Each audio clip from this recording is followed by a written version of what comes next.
Is Thames Water going under? Is Britain's biggest water company on the brink of going bust? And if it does, what does it mean for you?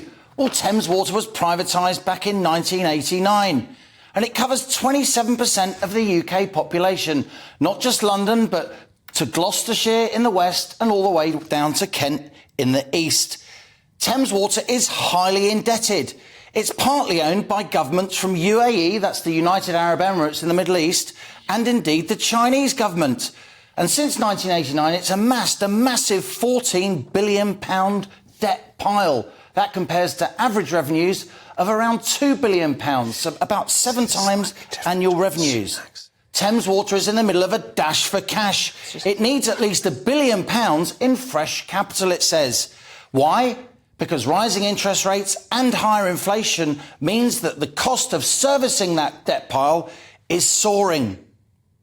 That's why there's a balance sheet squeeze going on at Thames Water. That's what's causing all the panic in financial markets. It has what's called a debt-to-equity ratio of 80%. That's higher than any other water company in Britain. It means its debt is very, very high compared to the overall value of the company. And on top of that, it has a £250 million pension deficit, which has absolutely soared since the days of public ownership. Options. What can Thames Water do? One thing ministers could insist on is full nationalisation, taking this huge water utility back into public ownership completely. That would be extremely expensive because they'd have to compensate all the shareholders as well as trying to mop up all that debt. Or, what will probably happen, ministers could put Thames Water into what are called special measures. The 1989 legislation allows for that. It could then force debt holders to take equity. What does that mean? It means the investors in the company, the stake in the company would be worth less, but they'd have to try and pay back lots of that debt. And another thing, Thames Water, like so many water companies in the UK, is grappling with ageing Victorian infrastructure. Trying to plug all the leaks every year is very, very expensive.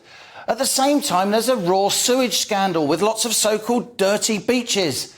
Thames Water have also been trying to deal with all of those issues too. But what does it mean for you? Does this mean rising costs for customers? Absolutely nothing will happen with customer bills. So said Junior Government Minister Neil O'Brien this morning.